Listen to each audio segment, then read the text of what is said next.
मार्कचं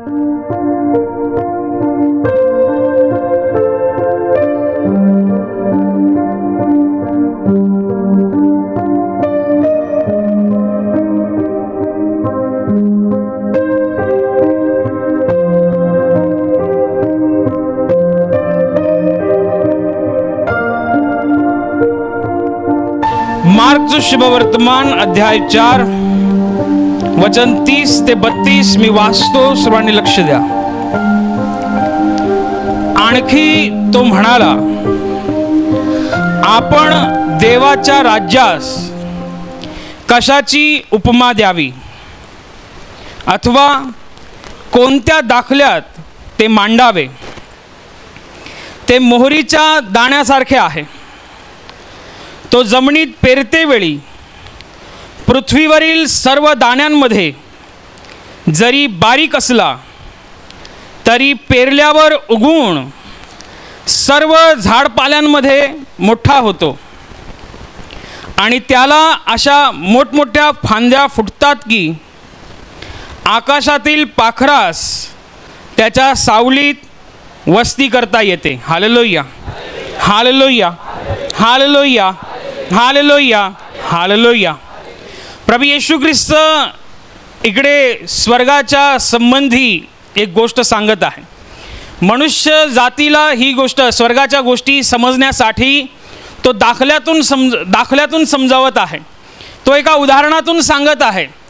तो हे म्हणत आहे की स्वर्गाच्या राज्याला मी कशाची उपमा देऊ, कोणत्या भाषेमध्ये मी तुम्हाला सांगू की स्वर्गाचं राज्य नेमकं आहे कसं, स्वर्गाच्या राज्याच्या गोष्टी चालतात कशा, स्वर्गामध्ये परमेश्वराची जी मनुष्यासंबंधीची जी योजना आहे ती नेमकी पृथ्वीवरती काम कशी करते, या संबंधी इत्यंभूत माहिती देण्यासाठी परमेश्वराचा पुत्र प्रभू येशू ख्रिस्त या जगामध्ये येऊन त्याने दाखल्यांच्या स्वरूपात लोकांना सांगितलं. बरेच त्यांनी दाखले दिले. ज्याला ज्याला जसं जसं समजेल तसं तसं प्रभू येशू ख्रिस्ताने स्वर्गाच्या राज्यात असलेली मनुष्यासंबंधीची योजना लोकांना पटवून दिली. जेव्हा तो शेतकऱ्यांमध्ये असायचा तेव्हा तो शेतीचे दाखले द्यायचा की पेरणारा पेराव्यास निघाला तर काही चांगल्या जमिनीत, काही वाटेवरती पडले, काही काटेरी झुडपात पडले, काही दगडाळ भागात पडले आणि काही चांगल्या जमिनीत पडले.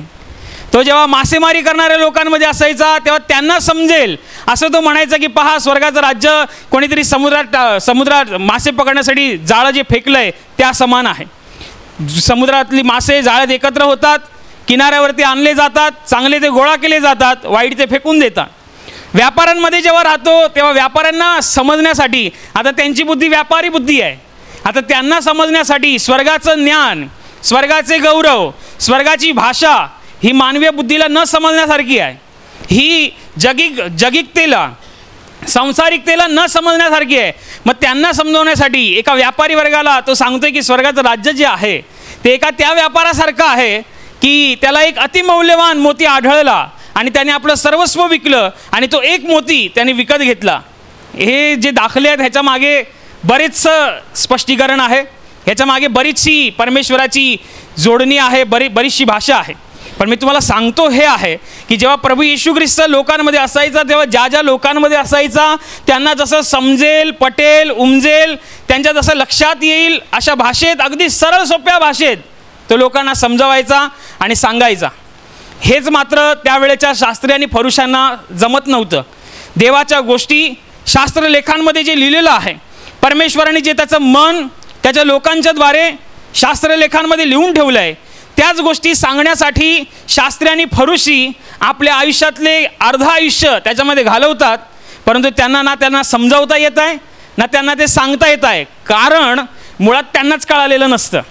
हे जे शास्त्री आणि फरुशी जे पुढे येऊन बोलायचे की तुम्ही त्याच्या मागे का जाता, तुम्ही आमच्या मागे या, आमचे काही केस उगाच थोडी पिकलेली आहेत, आमची दाढी उगाच थोडी पिकलेली आहे, आम्ही किती वर्षानुवर्ष घालवले, वर्षानुवर्ष अभ्यास केला, वर्षानुवर्ष कोर्स केला आणि तुम्ही त्याच्या मागे चाललाय, येशूच्या मागे. येशूचं वय त्यावेळेला किती होतं? 31, 32 आणि 33. आणि ह्यांचं वय किती? हे 60 पार 90 पार अशी ही लोक होती. पण लोक त्यांच्याकडे नाही जायची, कारण ते जसं सांगायचे त्याच्यातून लोकांमध्ये गोंधळ निर्माण व्हायचा. ते जसं लोकांना शिकवायचे त्याच्यामुळे लोकांच्या मनात शांती यायची नाही. परंतु प्रभू येशू ख्रिस्त एकच वाक्य, एकच शब्द, एकच स्टेटमेंट द्यायचा, माणसाच्या हृदयामध्ये शांती यायची आणि स्वर्गातली शांती ते पृथ्वीवर अनुभवायचे. आणि म्हणून लोकांच्या थवेंच्या थवे येशू ख्रिस्ताच्या मागे जायचे. मग तो कुठेही असो, तो रानात असला तरी लोक रानात पण जायला तयार होते, तो जंगलात असला तरी घर सोडून जंगलात पण जायला तयार होते. कधी कळालं की तो डोंगरावरती गेले ते डोंगरावर पण होते, कधी कळालं तो कोणाच्या घरात आहे तर घरावरती पण होते.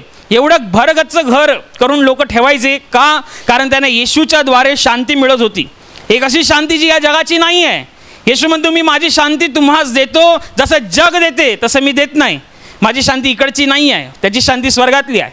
आणि म्हणून लोक त्या स्वर्गीय शांतीसाठी जी आसुरलेली ती येशू ख्रिस्ताच्या मागे जायची आणि त्याच्याद्वारे परमेश्वराची जी आपल्या संबंधीची योजना आहे ते समजून घ्यायचे. जे आजपर्यंत कोणाला जमलं नाही ते येशूला जमलं आणि म्हणून ते येशूच्या मागे लोकांच्या थवेंच्या थवे जायचे असा उल्लेख आहे.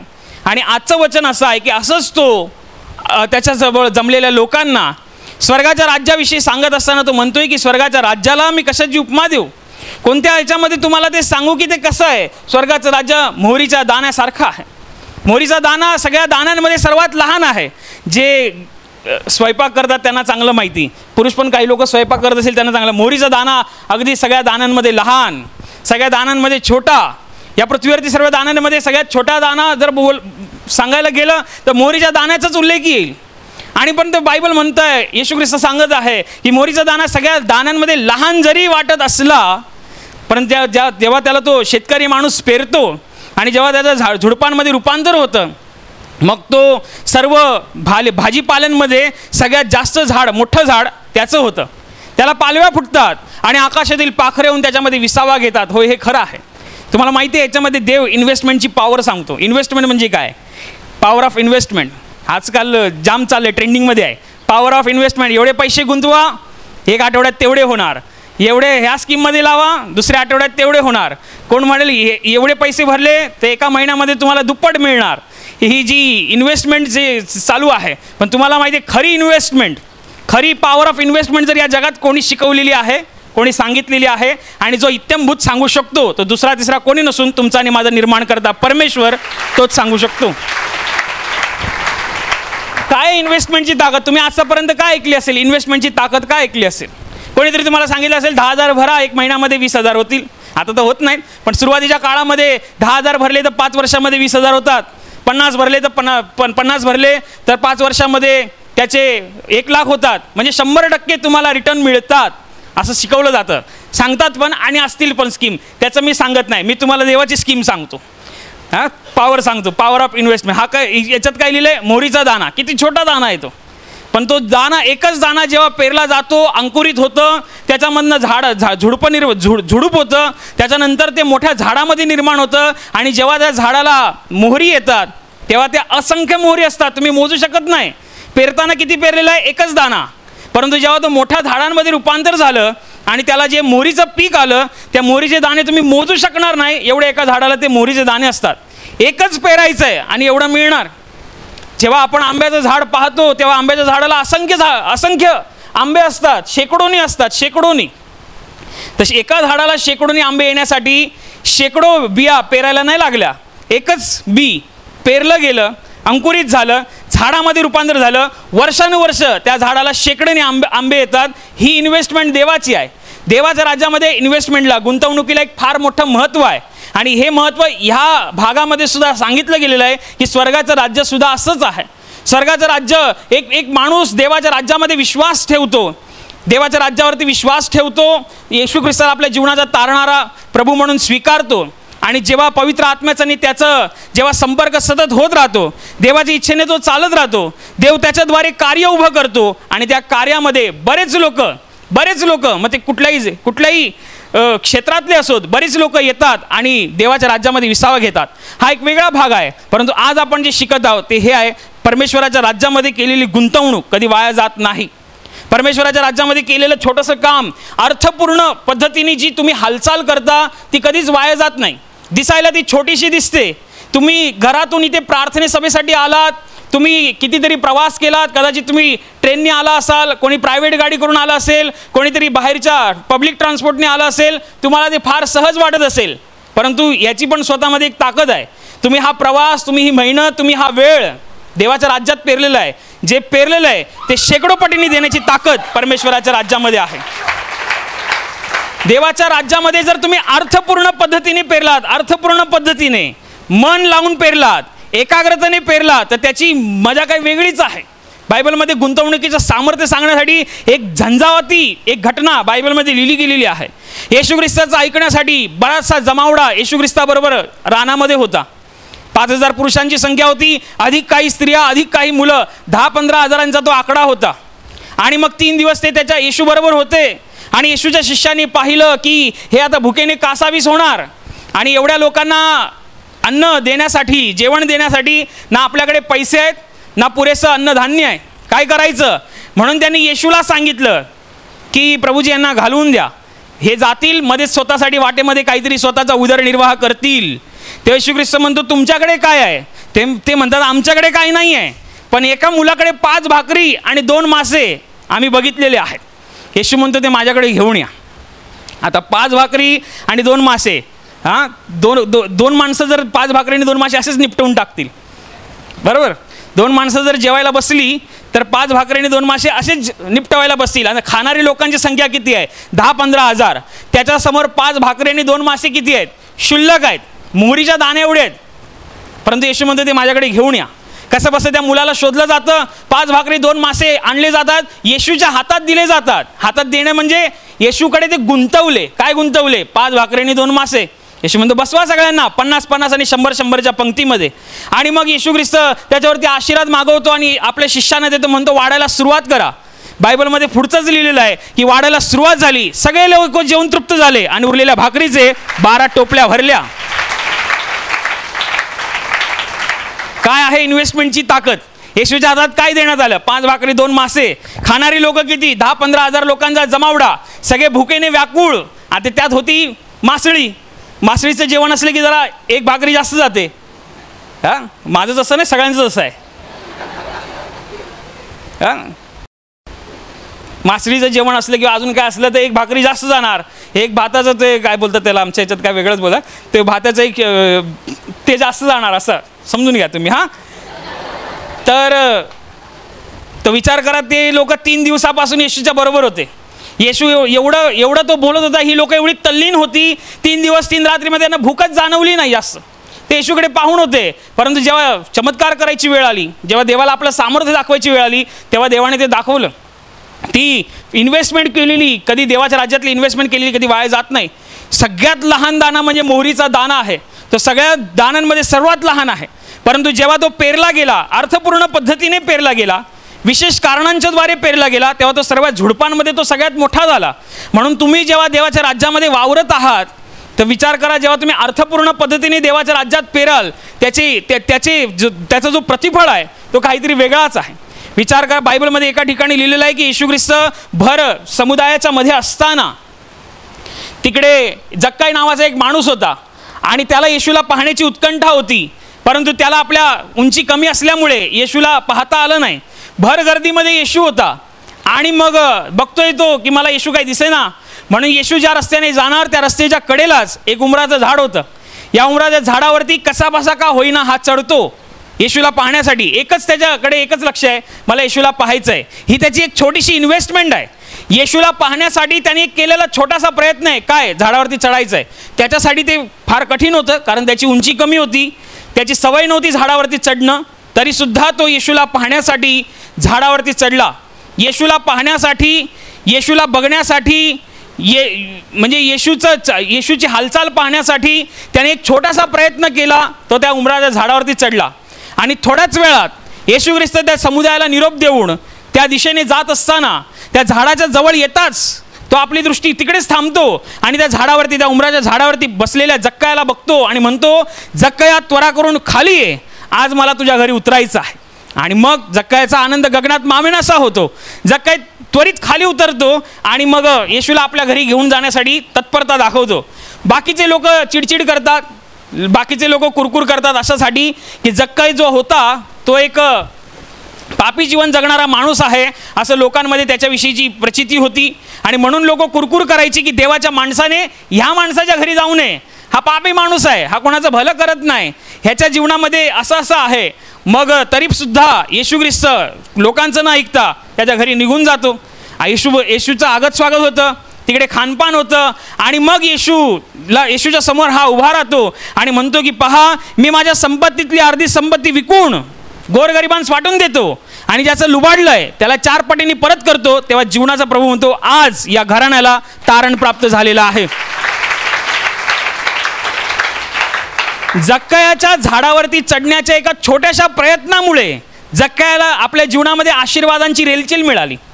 येशूला पाहण्यासाठी देवासाठी छोटासा प्रयत्न केल्यामुळे स्वर्गाचा प्रभू त्याच्या घरामध्ये उतरला, त्याच्याशी बातचीत केली आणि त्याचं येशूबरोबर वेळ घालवल्यामुळे ह्याचं मन परिवर्तन झालं आणि ह्याच मन परिवर्तनाच्या द्वारे येशू ख्रिस्ताने त्याला तारणाचं अभिवचन दिलं. काय केलं त्याने? असं एकच काम केलं. त्यांनी येशूला पाहण्यासाठी झाडावरती जो चढला, देवाला पाहण्यासाठी त्यांनी मेहनत घेतली, देवाला पाहण्यासाठी त्यांनी एक स्टेप उचलली, एक छोटीशी स्टेप, आणि त्याचं अख्खं जीवन बदललं. एवढं बदललं की बायबलमध्ये सुद्धा त्याला जागा दिली गेलेली आहे. हे बायबल स्वर्गाचं पुस्तक आहे, परंतु माणसाविषयी जर बायबलमध्ये उल्लेख केला गेलेला आहे तर त्यांनी केलेली कृती देवाच्या दृष्टीने फार मोठी आहे.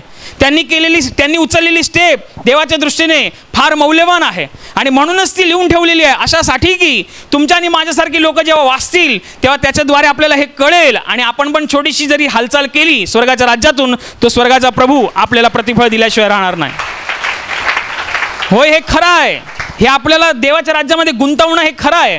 बऱ्याच वेळेला असं होतं, देव एवढा चांगला आहे, खरंच बायबलमध्ये लिहिलेलं जुन्या काळामध्ये तो चांगला आणि चांगलाच आहे. त्याचा अनुभव घेऊन पहा. सुरुवातीच्या काळामध्ये जेव्हा तुम्ही प्रार्थनेला आला असाल, सुरुवातीच्या काळामध्ये साधारण महिनाभर तुम्हाला प्रार्थनेला झाला असेल, 1 आठवडा 2 आठवडा झाला असेल, आता तुम्हाला 4-5 वर्ष झाली असतील, परंतु सुरुवातीच्या काळामध्ये तुम्ही हा अनुभव नक्कीच घेतला असेल की पहिला मी जेव्हा प्रार्थनेला यायचो ना, मी नुसतं बोलायचो की देव काम करायचा. मी सकाळी बोलायचो, संध्याकाळी काम व्हायचं. मी एक प्रार्थना केली की काम व्हायचं. पण आज मी एवढी प्रार्थना करते, अजून माझं हे काम का होईना, अजून माझं ते काम का होईना. त्याचं कारण असं आहे की देव तुम्हाला आळशी बनवून ठेवू इच्छित नाही. सुरुवातीला आपला विश्वास देवाला किती आनंद होतो की जेव्हा आपण जगातला अंधार सोडून, पाप सोडून जेव्हा त्याच्या दिशेने धावत असतो, त्याला भेटण्यासाठी, त्याचं ऐकण्यासाठी तुम्ही पण आसुरलेले असता. म्हणून तुम्ही प्रार्थना सभा सुरू व्हायच्या अगोदर यायचे सुरुवातीला. आणि आता एक वर्ष झाला, 2 वर्ष झाला, आता काय मला माहिती आहे, मत्तई, मार्क, लूक, योहान आणि येशूचे 12 शिष्य होते. आणि मग हा चमत्कार तुम्ही जर काय ऐकायचं जाऊन, अरे तुम्ही ऐकायला नाही आले तरी चालेल, परंतु परमेश्वराच्या उपस्थितीत जर वेळेत हजर राहिलात तर स्वर्गाच्या राज्यातून त्या वेळेला सुद्धा एक महत्त्व आहे. सुरुवातीला पटपट व्हायचं, सुरुवातीला लगेच व्हायचं. अरे तो बाप आहे आपला, तो जेव्हा तुम्हाला बघतो येताना धावताना बघून तो पण धावतो, तो पण येतो आपल्याजवळ. म्हणून एक प्रार्थना केली तुम्ही सकाळी, संध्याकाळी तुमचं काम ओके. आज प्रार्थना केली, उद्या रिझल्ट, असं किती लोकांचं होतं. पण आज तुम्ही म्हणता आज माझं होईना, तर देवाची ही इच्छा आहे की अजूनपर्यंत तुम्ही बालिश आत्म्यामध्ये बालिश असता कामा नये. आपल्याला देवाच्या राज्यातली महत्त्वपूर्ण जी इन्व्हेस्टमेंटची ताकद आहे, गुंतवणुकीची ताकद, ती आपल्याला कळाली पाहिजे. कधीच्या काळी आम्ही एक प्रार्थना करायचो तर देव एवढा ऐकतो, कधीच्या काळी आम्ही एकदा बायबल वाचतो तर देव एवढा ऐकतो. विचार करा, रोज बायबल वाचायला बसलात, रोज प्रार्थना केली तर तो सदैव जिवंत असणारा परमेश्वर आपल्याला आशीर्वादाने भरून काढल्याशिवाय राहणार नाही. पण ते नको आहे. आता तुम्ही प्रार्थना सभा सुटल्यानंतर तुमच्या मित्राने तुम्हाला फोन करू दे की आत्ता मला स्कीम हातामध्ये लागलेली आहे, 1 लाख रुपये भरायचे आहेत. आठवडाभर म्हणजे 7 दिवस पूर्ण झाल्यावर 8व्या दिवशी 1 लाखाचे 2 लाख तुला मिळणार. तुमच्या घरात कॅश जरी नसली तरी अमक्या तमक्याला फोन लावाल, कर्ज काढाल, सोनं घाण ठेवाल, का तर 1 लाखाचे 2 लाख रुपये मिळणार आहे. मी तुम्हाला 1 लाखाचं काय घेऊन बसले, 1 मोहरीचा दाना, एवढे असंख्य दाणे त्याला येतात. ही इन्व्हेस्टमेंट आहे. विचार करा, 5 भाकरी 2 मासे त्या मुलाने दिले, सगळे लोक जेवून तृप्त झाले. त्या भाकरीच्या 12 टोपल्या भरल्या. येशू ख्रिस्त तिकडनं निघून गेला, येशूचे शिष्य निघून गेले. येशूचे शिष्य त्या भाकरीमधले काही भाग घ्यायला विसरले. त्या उरलेल्या भाकरीच्या 12 टोपल्या राहिल्या कुठे? त्याच किनाऱ्यावरती, त्याच मुलाकडे. ही एक इन्व्हेस्टमेंटची ताकद आहे. विचार करा, कधीच्या काळी तुम्ही प्रार्थना करता तर देव एवढा ऐकतोय तर ह्याला हलक्यात घेऊ नका. तो कदाचित तुम्हाला त्याच्या जवळ घेण्यासाठी की मी अजूनही तुझ्यावरती प्रेम करतोय, माझं तुझ्याकडे लक्ष आहे हे दाखवतोय. थोडं करून जर तुम्हाला आशीर्वाद मिळतोय, विचार करा, तुम्ही डोकं लावून कराल, विशेष लक्ष देऊन कराल, मन लावून कराल, एकाग्रतेने कराल, जाणीवपूर्वक कराल, प्रामाणिकतेने कराल, जबाबदारीने कराल, तर लक्षात ठेवा स्वर्गातले सर्व वैभव आपल्याला याच पृथ्वीवरती देवाच्या राज्यातून अनुभवायला मिळतील. पण काय, स्वर्ग दिसत नाही आहे. 1 लाख रुपये दिसतात, मित्र दिसतो, मित्राची स्कीम दिसते, अमकं तमकं हे ते. असे किती सुरुवातीच्या काळात जेव्हा प्रार्थना सभा व्हायची तेव्हा काही लोक भेटायला यायची आणि मग त्याच्यानंतर ते एक स्कीमचं नाव होतं, काउन्सिलिंग असायची, तेव्हा सांगायचे माझे या स्कीममध्ये पैसे अडकलेले आहेत. आणि मग बरेच काही ते सांगायचे, आम्हाला असं सांगितलेलं 21 दिन में पैसा डबल. ते डबल बिबल सोडून द्या, मी तुम्हाला डबल म्हणजे 100 पट ना, लाखाच्या पटीने देवाच्या राज्यातून आशीर्वाद मिळेल ते मी तुम्हाला सांगतोय. इन्व्हेस्टमेंट जग जे सांगतंय त्याच्यापेक्षा देवाच्या राज्यातली इन्व्हेस्टमेंट कधी वाया जात नाही. ज्याच्याकडे तुम्ही पैसे असं किती लोकांनी मी पाहिलेलं आहे की पैसे गुंतवले विश्वासाच्या जोरावरती, आज तोच माणूस पळून गेला. परंतु मी अशा माणसाचं तुम्हाला सांगतोय, बायबल त्याच्याविषयी सांगतं, तो कधीही न बदलणारा परमेश्वर आहे. तो काल, आज आणि युगानुयुग सारखाच आहे. शाश्वती आहे ह्याची शाश्वती आहे. आपण एक दिवस निघू, आपला टाइम झाल्यावर निघू, पण तो निघणार नाही. तो सदैव आहे, तो अनादी काळापासून आहे, तोच आधी तोच अंत आहे, तोच अल्फा तोच ओमेगा आहे, तो नेहमी राहणार. आपण एक दिवस जाऊ आपली वेळ भरल्यानंतर, पण त्याचं कधी हलणार नाही. विचार करा, अब्राहमाने देवाच्या राज्यामध्ये पेरलं, अब्राहम देवाशी प्रामाणिक राहिला आणि मग अब्राहम गेल्यानंतर कितीतरी हजारो वर्षानंतर येशू ख्रिस्त जगात आला. आणि बऱ्याच वेळेला असा एक उल्लेख आहे, त्यातला काही उल्लेख तुम्हाला सांगतो की एकदा येशू ख्रिस्त सभास्थानामध्ये उपदेश करत असताना एक 18 वर्षाची कुबडी स्त्री तिकडनं चालत येत होती. येशू ख्रिस्ताने प्रवचन थांबवलं, तिच्याकडे गेला आणि येशू तिला म्हणाला, बाई तू आपल्या विकारापासून बरी झाली आहेस. तिच्या कुबडावर हात ठेवला, जागच्या जागी 18 वर्षाचा कुबडाचा त्रास तिचा निघून गेला. आणि तिकडे शास्त्री आणि फरीसी, अति विद्वान आणि अति समंजस अशी स्वतःला समजणारी लोक तिकडे आली. शब्बाताचा तो प्रभू, येशू ख्रिस्ताला शब्बाताचा प्रभू म्हटलं गेलेलं आहे, त्याला ते शिकवायला जात आहेत शब्बात कसा पाळायचा. लक्षात ठेवा, हे अति विद्वान लोक फार डेंजर असतात, फार डेंजर. येशू ख्रिस्ताने शब्बात बनवला, येशू शब्बाताचा प्रभू आहे आणि हे लोक सगळे मिळून येशूला सांगायला जात आहेत, शब्बात आहे ना असा पाळायचा असतो, शब्बात आहे ना तसा पाळायचा असतो, शब्बाताचे आहेत ना हे कायदा कानून असतात. मला कधी कधी असं वाटतं येशू आतमध्ये हसत पण असेल, काय सांगायचं, मी बनवला तो, तुम्ही मला, आणि मी तुम्हाला पण बनवलेलं आणि तुम्ही मला शिकवायला आले. हे अतिविद्वान लोक जे असतात ते फार डेंजर असतात. ते अर्धवट ज्ञान असतं, ते फार घातक असतं. हे सांगतायत येशूला की तुम्ही असं कसं बरं करता, शब्बाताच्या दिवशी काम नाही करायचं असतं, असं आहे तसं. येशू ख्रिस्ताने विचारलं, मला सांगा शब्बाताच्या दिवशी तुमचा बैल, तुमचं जनावर जर खड्ड्यात पडलं तर त्याला उचलणार नाही का? आवाज बंद. का तर तो बैल आहे म्हणजे माझी संपत्ती आहे ती. तुमच्यात असा कोण आहे जो शब्बाताच्या दिवशी आपल्या जनावरांना पाणवठ्यावरती पाणी मिळायला नेत नाही? आवाज बंद. ते हा ना ते काय बोलायला येत नाही. मग येशू ख्रिस्त म्हणाला, ही तर अब्राहमाची कन्या आहे. कोणाची? अब्राहमाची. अब्राहम येशू ख्रिस्ताच्या हजारो वर्षा अगोदर या पृथ्वीवरती येऊन गेला. तेव्हा तो अब्राहम देवाशी प्रामाणिक राहिला, किंवा त्याची जी काही देवामध्ये इन्व्हेस्टमेंट होती, देव त्याच्या पिढ्यानपिढीला सुद्धा ओळखतो. तो म्हणतो, ही तर अब्राहमाची कन्या आहे, हिला सैतानाने बांधून ठेवलं होतं, येशूने तिला मोकळं केलं. ही देव आपल्या लोकांना ओळखत असतो, ही देवाला आपल्या लोकांची माहिती. मग विचार करा, आपण एक दिवस निघून जाऊ, पण तुम्ही जी इन्व्हेस्टमेंट केलेली आहे, आज जे तुम्ही देवाच्या राज्यात पेरत आहात, ते तुमच्या येणाऱ्या पिढ्यासुद्धा त्यांचा आशीर्वाद उपभोगतील. तुमच्या येणाऱ्या पिढ्यासुद्धा त्या आशीर्वादांना सामोरी जातील. म्हणून पेरायला कचरू नका, पेरायला घाबरू नका, पेरायला जाणीवपूर्वकतेने पेरा, वेळ देऊन पेरा. या आजच्या वचनात स्पष्टपणे सांगितलेलं आहे की मोहरीच्या दाण्यासारखे आहे. तो जमिनीत पेरतेवेळी पृथ्वीवर सर्व दाण्यांमध्ये जरी बारीक असला तरी पेरल्यावर उगवून तो सर्व झाडपालांमध्ये मोठा होतो. तुमच्या दृष्टीने ते छोटं वाटत असेल, तुमच्या दृष्टीने ते अगदी क्षुल्लक वाटत असेल, परंतु देवाच्या राज्यात केलेली छोटीशी हालचाल पण देवाच्या राज्यात फार मोठा इफेक्ट करते. तुम्हाला वाटेल की हे जे मी करतोय हे कोण बघणार आहे, हे जे मी करतोय कोणाला दिसत पण नाही आहे, हे जे मी करतोय त्याच्याविषयी मला कोणी शबासकी पण देत नाही आहे. शबासकी माणसाने देऊन चालणार नाही. ज्याच्यासाठी तुम्ही केलंय त्याने स्वर्गाच्या राज्यातून बघितलंय, योग्य वेळी तो प्रतिफळ देणार, योग्य वेळी तो प्रतिफळ देणार. बायबलमध्ये एका ठिकाणी लिहिलेलं आहे, येशू ख्रिस्त एकदा एका ठिकाणी असताना तिकडे दानपात्रामध्ये दान करायला बरेच लोक आले. बऱ्याच लोकांनी बरंच काही दान दिलं. त्याच्यामध्ये एक विधवा स्त्री होती जिच्याकडे येऊन जाऊन 2च रुपये होते. तिच्याकडे सगळी तिची जी इस्टेट होती ते 2च रुपये होते, संपूर्ण मिळकत 2च रुपये होते. आणि मग ती दानपात्रात दान करते, तर लोकांमध्ये कल्लोळ सुरू होतो लोकांमध्ये, हे फारच कमी आहे, हे फारच कमी आहे. कारण त्यांनी अव्वा सव्वा दिलेलं असतं. हिचे काय 2च रुपये, लाखांच्या तुलनेमध्ये 2 रुपये म्हणजे क्षुल्लक. परंतु जीवनाचा प्रभू येशू ख्रिस्त आपल्या जागेवरती उभा राहिला आणि म्हणाला, मी तुम्हाला खचित सांगतो तुमच्यापेक्षा अधिक या विधवा स्त्रीने दान केलेलं आहे, कारण तुम्ही आपल्या मिळकतीतून, परंतु हिने आपली सर्व उपजीविका टाकलेली आहे. 2 रुपये दिले तिने. आता 2 रुपये म्हणजे खूप त्या काळचे म्हणजे खूप मोठे असतील असं समजा, परंतु तिने आपलं सर्वस्व देवाच्या राज्यासाठी दिलं. तिने गणितं नाही मांडली. देवाच्या राज्यामध्ये बरेचसे विश्वासणारे लोक गणितं मांडतात, आपलीच समीकरणं, आपलेच प्रश्न आणि आपलीच उत्तरं देवामध्ये घेत नाहीत. तिने असा विचार केला नाही की येऊन जाऊन माझ्याकडे 2च रुपये आहेत तर मी 1 रुपया देवाचं दानपत्र टाकते, 1 रुपया मी ठेवते, देवाला काय सगळं माहिती आहे. फेमस डायलॉग आहे, देवाला काय सगळं माहिती आहे. किंवा तिने असा विचार केला असतं की 2 रुपये ठेवते, बघू पुढच्या महिन्यात, आता काय माझं हे पण करायचं आहे, ते पण करायचं आहे, हे पण बिल द्यायचं आहे, ते पण बिल द्यायचं आहे, देवाला सगळं माहिती आहे. पण तिने हे विचार केला नाही. जेव्हा देवाशी प्रेम व्यक्त करण्याची वेळ आली तेव्हा त्याग करण्याची तिने तयारी दर्शवली. मग जे असेल नसेल ते सगळं काही गोळा करून ते 2 रुपये होते देवाच्या दानपत्रात दान केले. स्वर्गाचा प्रभू तिच्या दानाची प्रशंसा करतो, तिने केलेल्या त्यागाची प्रशंसा करतो.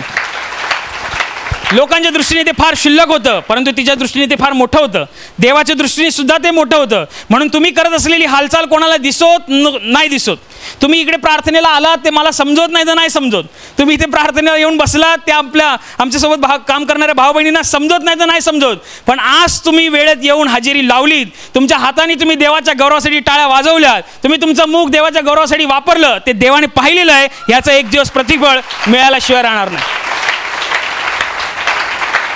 प्रार्थनेवरनं जाताना स्वतःला शाबासकी द्या. हां प्रभू धन्यवाद, आज मी पेरून आलो, आज मी पेरून आलो. बरेच लोक ज्यांना झाड लावायची सवय असते त्यांना हा आनंद चांगला कळेल की जेव्हा ते एखादं बी पेरतात आणि मग पेरल्यानंतर 1 दिवस 2 दिवस 4 दिवस आठवडाभर त्याला पाणी देतात आणि अचानक त्याला छोटासा अंकुर फुटतो, छोटासा, की हृदयामध्ये हां आता हे वाढणार, हां आता हे अजून थोडा 1 फुटाचा झाला, आता याचे आंबे मला बहुतेक खायला मिळतील, आता याचं फळ मला खायला मिळेल. तो आनंद त्याचा काही वेगळाच असतो. मग विचार करा, तुम्ही जेव्हा देवाच्या राज्यात पेरता, ते प्रार्थनेची वेळ आली, तुमचं मन असोत नाही तर नसोत, प्रार्थनेला बसायचं म्हणजे बसायचं आहे. ही इन्व्हेस्टमेंट आहे. नाही तर जेवण अंगावरती आलेलं आहे, आज काम जास्त झालेलं आहे, आज आम्ही अमकं तमकं करून आलेलो आहे, हे करू नका. देवाच्या राज्यामध्ये विशेषतेने जाणीवपूर्वक देवाच्या राज्यामध्ये छोट्यातली छोटी हालचाल जी तुम्ही अर्थपूर्ण पद्धतीने केलेली आहे ती देवाच्या राज्यातून अधिक आशीर्वाद मिळाला तुम्हाला तत्पर करेल. कदाचित तुमचं मन असेल नसेल माहिती नाही आहे. बायबल वाचताना झोपा काढत असाल, पेंगा काढत असाल, तुम्ही देवाच्या राज्यामध्ये जसं जमतंय तसं, छोटं तर छोटं, मोठं तर मोठं, जसं जमतंय तसं करा. कारण परमेश्वराच्या राज्यामध्ये केलेली कोणतीच हालचाल वाया जात नाही. म्हणून याच छोट्या मोठ्या हालचाली देवाच्या राज्यामध्ये करून देवाच्या राज्यातून अधिकाधिक आशीर्वाद आपल्याला मिळवता यावे अशी बुद्धी, समज, सहायता स्वर्गाच्या राज्यातून आपल्याला मिळवत म्हणून प्रार्थना करू. Hallelujah, hallelujah, hallelujah. ताई तुमचं नाव सांगा. विजया प्रवीण यादव. आणि काय झालं होतं तुम्हाला? कंबर दुखत होती माझी, 1-2 वर्षापासून कंबर दुखत होती. आत्ताच्या पवित्र आत्म्यामध्ये मी सामर्थ्याने खाली पडली आणि माझ्या कमरेचं दुखणं निघून गेलं. म्हणून प्रभूला कोटी कोटी धन्यवाद देते. 1.5 ते 2 वर्षापासून कंबर दुखायची? हो, मी काम करताना, पोछा मारताना माझं पाय सरकलं आणि मी कमरेवरती पडली होती. मी शिबिराला बसली आणि शिबिरामध्ये पवित्र आत्म्याचे मला स्पर्श झाला आणि मी सामर्थ्याने खाली पडत गेली आणि त्या क्षणी माझ्या कमरेचं दुखणं निघून गेलं. तुम्ही म्हणतात की पवित्र आत्म्याच्या प्रार्थनेत तुम्ही सारखं खाली पडत होत्या? सारखी मी खाली पडत होती. माझं शरीर पण भारी झालेलं, मला प्रार्थना करायला होत नव्हतं. मी कशी तरी प्रार्थना रडून देवाकडे प्रार्थना केली आणि प्रभूने माझी प्रार्थना ऐकली. म्हणून प्रभूला कोटी कोटी धन्यवाद देते. आता तुम्ही बसता तर तुम्हाला त्रास होत नाही? नाही. बसून दाखवा जरा. इतकं पटकन तुम्ही बसले. आता त्या कमरेत जिथे त्रास होतो तर त्रास होत नाही? नाही. अगोदर तुम्ही काही काम करताना तुम्हाला त्रास व्हायचा कमरेला? व्हायचं मला, पण प्रभूने तुम्हाला बरं केलंय. हो. सर्वांनी टाळ्या वाजवून प्रभू येशूला धन्यवाद द्या.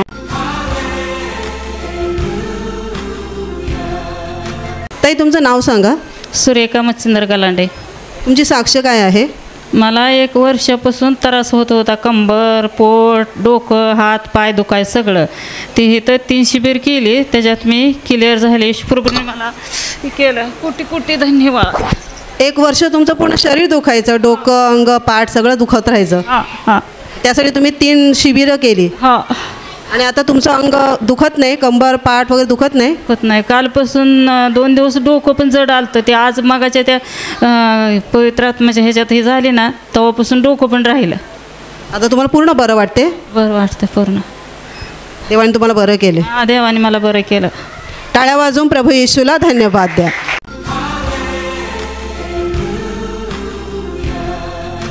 ताई तुमचं नाव सांगा. संगीता झोंबाड. तुम्हाला काय त्रास होता? मला आहे ना 1 महिन्यापासून खूप खोकला यायचा, एकदम कफ बाहेर पडायचा. मग मी काय केलं, शिबिर केलं आणि देवाचं असं वचनं पण बोलत राहिली, त्याच्यामुळं माझा खोकला गेला. आणि तेलकट जर खाल्लं ना तर लगेच ठुसकी यायची, आज खाऊशीच वाटत नव्हतं मला. खाल्लं का कधी कधी ताट पण सरकून द्यायची. पण काल पोहे खाल्ले, पापड खाल्ला, काही वाटलं नाही मला. म्हणून मी देवाचे आभार मानते, कोटी कोटी धन्यवाद. ताई समोर या. तुम्ही म्हणता की असं काय तेलकट खाल्लं की तुम्हाला अजून खोकला व्हायचा आणि घशात जळजळ व्हायची? हो, घशात जळजळ व्हायची आणि परत ॲसिडिटी सारखं होऊन जायचं, पोट फुगून जायचं. पण काल तुम्ही इकडे पापड खाल्ला, लोणचं खाल्लं आणि जेवण खाल्लं, त्यामुळे तुम्हाला काय असा त्रास झाले नाहीत? काहीच नाही वाटलं. पापड खाल्लं, लोणचं खाल्लं, काहीच वाटलं नाही. आणि खोकला पण नाही वाटला. खोकला आलाच नाही रात्री. देवाने बरं केलं तुम्हाला. देवाने मला बरं केलं म्हणून देवाचे आभार मानते. देवाला कोटी कोटी धन्यवाद देते. परमेश्वरा तुला धन्यवाद. सर्वांनी टाळ्या वाजवून प्रभू येशूला धन्यवाद द्या.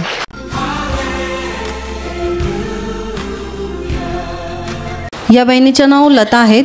ती सातारावरून आली आहेत. ती म्हणते की जेव्हा ते शिबिरात आले, सांगण्यात आलं की तुम्ही आपल्या वाईट गोष्टी देवाला समर्पण करा. त्या विश्वासाने या बहिणीने आपल्या काही गोष्टी देवासमोर समर्पण केलं आणि विश्वासाने प्रार्थना केली. प्रभूची कृपा झाली आणि तेव्हापासून त्यांची कमरेचे दुखणं निघून गेलेलं आहे. आता त्यांना काहीच त्रास होत नाही.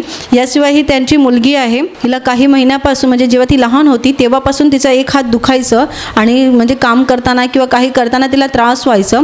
पण शिबिरात भाग घेतल्यानंतर प्रभूची कृपेने आता तिच्या हाताचं दुखणं निघून गेलेलं आहे. म्हणून सर्वांनी टाळ्या वाजवून प्रभू येशूला धन्यवाद द्या. ताई मला सांगा, कंबरदुखी कधीपासून होती तुम्हाला? हे डिलेवरीत उठून बसून आपण असतो ना, म्हणजे गार पाण्यात हात वगैरे, म्हणजे घरात कोण नाही करणार, त्यामुळे आम्ही 15 दिवसात उठून सगळं मी करायचं. 2 मुलं झाली. पहिल्या मुलाचं काही एवढं नव्हतं. 2 मुलांच्या वेळेस मी सगळं करत होते. तेव्हा माझी कंबर अशी जास्त काम झालं की लई दुखायची. असे सरळ व्हायचं नाही. वाकडी अशी वाकली की असे सरळ व्हायला लवकर व्हायचं नाही. लई ताटायची कंबर. म्हणजे तरी किती वर्ष झाले? ते आता 10 वर्ष तरी झालेच. म्हणजे माझा मुलगा मोठा 12 वर्षाचा, म्हणलं वर्षभरानं मुलं झाली ना, मग 10 वर्ष तरी झालेच माझी कंबर दुखती. मग ते मला व्यसन होतं की असं कोणी घासलं किंवा कोणी मी बघितलं कोणाला तरी घासलेलं तर मी मिसरी घासायची. मग ती मी म्हणजे आता ही शिबिरला आले, मागं पण आले होते तेव्हा मी सोडली होती, म्हणजे खायचं नाही असं सगळं मी केलं होतं. पण ती आता घरी गेल्यावर अजून मला वाटलं की मी घासू, म्हणून घासले 2-3 वेळा. मग म्हटलं आता म्हणलं त्याला शेवटच करायचं, म्हणून मी समर्पण केली. देवाला सांगितलं मी इथनं पुढं त्याला हात बी नाही लावणार, तू माझी कंबर बरी कर. मी समर्पण करून तिकडे गुडघ्यावर बसले. त्याच्यातच माझी कंबर असं काहीतरी वाजलं, असं कटदेशील मला वाटलं मागं कोणतरी आलं, पण मागं कोण नव्हतं. माझी कंबरच वाजली, मग दुखायची कमी आली. म्हणून मी देवाला दुखायची कमी आहे म्हणजे दुखणं निघून गेलं निघून. हो. आता तुम्हाला वागताना बसताना जे पूर्वी त्रास होत होता 10 वर्षामध्ये, तसला त्रास नाही होत? मी बघितलं मग अशी चेक करून, नाही होत तसं काही त्रास होत नाही. आणि तुमच्या मुलीचा हात कधीपासून दुखत होता? बारकी असताना आम्ही कामावर असायचो. मग ते झाडेला असं साडीची झोळी बांधलेली असायची. मग ते काय झालं, ती झोपली होती. म्हणजे ते आम्ही कामावर असताना तिला कॅरेटमध्ये बसवायचो पहिला, छोटी असताना. तर ती झोपली होती म्हणून ती आता कॅरेटमध्ये बसून आकडून म्हणून तिला आम्ही उचलून झोळीमध्ये टाकले आणि अशी आत टाकली आणि मागं फिरलो तर वरती पलीकडच्या साईडनं खाली पडली, हातावरच पडली. मग ते हात तेव्हा ती किती वर्षाची होती, म्हणजे किती महिन्याची होती की वर्षाची? 7-8 महिन्याची होती. नेमकीच बसायची 7-8 महिने. म्हणजे बसायची जेव्हा ती बसायला लागली होती तेव्हा, म्हणजे 7-8 महिन्याची तेव्हा होती ती? हो. त्यावेळेस ती म्हणजे पडली, झोळीतनं पलीकडच्या साईडला पडली. मग ते हात असं सुजलं होतं. मग आम्ही डॉक्टरकडे नेलं तर आम्ही काय एक्सरा वगैरे नाही काढलं होतं, फक्त सुजनवरची औषध गोळी घेतली होती. आता अचानक मध्ये कधी कसं असं तिचा हात धरून आपण असं वडलं तर दुखायला चालू व्हायचं. मग देवाचं तेल वगैरे लावलं, तिला 3 वचन बोलायला लावली, ते आता कमी आलं दुखायचं. म्हणून मी देवाला धन्यवाद देते. म्हणजे तुम्ही 3 वचनं बोलत राहिले, प्रार्थनेचे तेल वापरत राहिले आणि आता शिबिरात तिला पूर्ण बरं वाटत आहे? आता ती म्हणते माझा हात दुखत नाही, वर खाली कर, हात वर खाली कर. कोणता हात होता? उजवा हात. हे पूर्वी तुला दुखायचं? हो. तुझं नाव काय? वैष्णवी. वैष्णवी. आणि हा लहानपणापासून तुला दुखायचा? हो. आता हात वर खाली करताना काही त्रास होत नाही? नाही. बरं केलं प्रभू येशूने. हो. प्रभूने यांना बरं केलेलं आहे, यांना आणि यांना मुलीला, म्हणून सर्वांनी टाळ्या वाजवून प्रभू येशूला धन्यवाद द्या.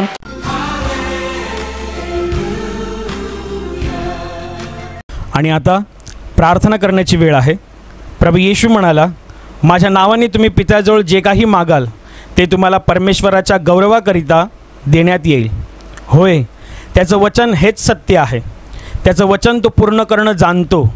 तो आपल्या वचनांना पूर्ण करण्याचं सामर्थ्य बाळगतो. म्हणून त्याच्या वचनावर, त्याच्या सामर्थ्यावर विश्वास ठेवून आपण सर्व मिळून प्रार्थना करत आहोत.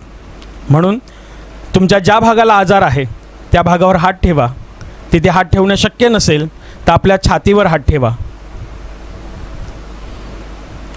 तुमच्या जीवनातील आणि शरीरातील प्रत्येक दुःख, संकट आणि आजार प्रभू येशूच्या पवित्र नावाने या क्षणाला नष्ट होत. तुमच्या जीवनातील बंधनं आणि श्राप प्रभू येशूने वाहिलेल्या त्याच्या पवित्र रक्ताद्वारे या क्षणाला तुटून जावत. तुमच्या जीवनातील समस्या आणि सैतानाचा भयावह अंधार प्रभू येशू ख्रिस्ताच्या दिव्य आणि पवित्र प्रकाशामध्ये पूर्णपणे नष्ट होत. तुमच्यावर, तुमच्या कुटुंबावर प्रभू येशू ख्रिस्ताचे महान आशीर्वाद येऊत. आमेन.